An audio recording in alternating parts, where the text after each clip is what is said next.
साथियों नमस्कार। मैं Prateek Chaudhary, advocate, Chaudhary legal associate से आप लोगों का स्वागत करता हूं, वेलकम करता हूं।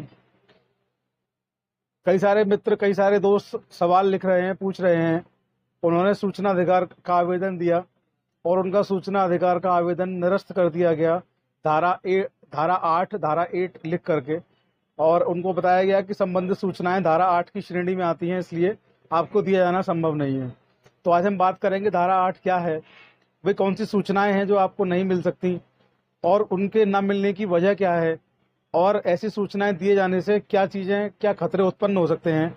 आज इस पर डिस्कस करेंगे, विस्तार से बातचीत करेंगे।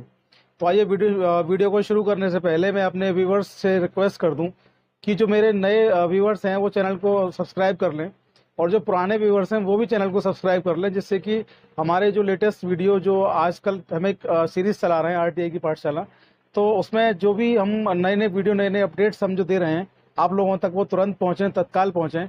इसके लिए आपको सब्सक्राइब करना बेहद ज़रूरी है।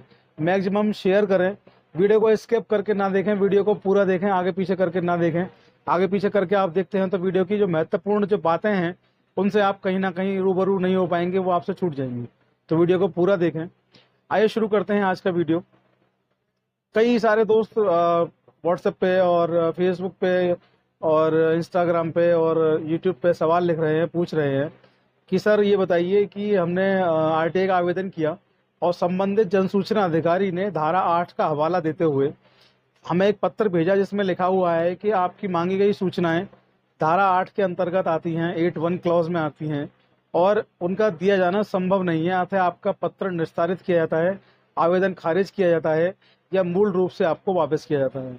कई सारे दोस्त हैं, कई सारे लोग हैं, वो बड़ा परेशान है कि आखिर धारा 8 का सब क्लॉज 1 क्या है, 8 क्या है, और क्यों लगातार हमारे आवेदन पत्र जो है खारिज हो रहे हैं, वापस हो रहे हैं। तो आज हम इसी पे विस्तार से बात करने के लिए हम आप लोगों के साथ में मैं मौजूद हूँ। तो मैं आपको बता दूं, धारा 8 जो है सूचना अधिकार अधिनियम की धारा 8 का क्लॉज 1 है, सूचना अधिकार को प्रदान करने से छूट प्रदान करता है। और ये विशेष तौर पे जो जनसूचना अधिकारी या अपीलीय अधिकारी हैं या कमीशन है, उन पर लागू होता है कि वो चाहें तो सूचनाएं नहीं दे सकते हैं, आपके लेटर को खारिज कर सकते हैं, वापस कर सकते हैं, निरस्त कर सकते हैं। जो आपका जनसूचना का आवेदन है उसको निरस्त भी कर सकते हैं, वापस भी कर सकते हैं। तो ऐसे कौन से अधिकार हैं, ऐसी कौन सी चीज़ें हैं जिनकी वजह से ये हो सकता है। तो धारा 8(1) में स्पष्ट रूप से इस बारे में प्रावधान किया गया कि वे सूचनाएं जिनसे भारत की अखंडता, प्रभुता और संपन्नता पर खतरा पैदा होगा। सेक्शन 8 क्लॉज 1 में स्पेसिफिक है। सेक्शन इसका जो ए है, या जिसको हिंदी में का बोलेंगे, सब सेक्शन का सबसेक्शन जो है, वहाँ स्पष्ट लिखा हुआ है भारत की संप्रभुता, अखंडता, एकता आदि को जो चीज़ें नुकसान पहुंचा सकती हैं, जो सूचनाएं नुकसान पहुंचा सकती हैं, वे सूचनाएं आपको कभी प्रदान नहीं की जाएंगी। इसमें जो बी है, जिसको खा बोलेंगे, वो लिखा हुआ है कि कोई मामला किसी न्यायालय, किसी अधिकरण में है, विचाराधीन है, वे सूचनाएं आपको नहीं दी जाएंगी जो किसी मामले में किसी न्यायालय में विचाराधीन है, क्योंकि इससे न्यायालय के निर्णय जो होंगे और जो कार्यवाहियां होंगी वो कहीं ना कहीं प्रभावित होने की संभावना है, इसलिए आपको ये सूचनाएं भी नहीं दी जाएंगी। इसका जो सी है, जो गा है, वो कहता है कि सूचना जिसके प्रकट से संसद या किसी राज्य के विशेष विधानमंडल के विशेषाधिकार का हनन होगा, वे सूचनाएं भी आपको नहीं दी जाएंगी। डी कहता है कि जब किसी व्यक्ति को उसकी जो रिश्तेदारी है, उसकी रिश्तेदारी में सूचनाएं तब तक नहीं दी जाएंगी। कोई रिश्तेदार अगर कोई सूचना मांगता है तो सूचनाएं तब तक नहीं दी जाएंगी जब तक कि ये साबित ना हो जाए कि सूचनाएं व्यक्तिगत ना होकर के लोक हित में मांगी जा रही हैं।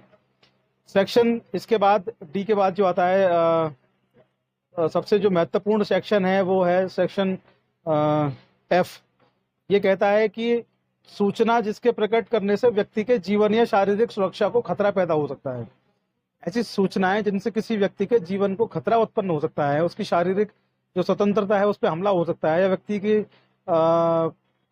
जो उसके जो स्रोत हैं उसके व्यक्तिगत, उनकी पहचान हो सकती है, वे सूचनाएं भी देने से यहाँ पर स्पष्ट रूप से मना किया गया है। सूचनाएं आप नहीं प्रदान करेंगे, ना आप मांग सकते हैं, और संबंधित जो जनसूचना अधिकारी है वो स्पष्ट रूप से आपको सूचनाएं मांगने से मना कर सकते हैं।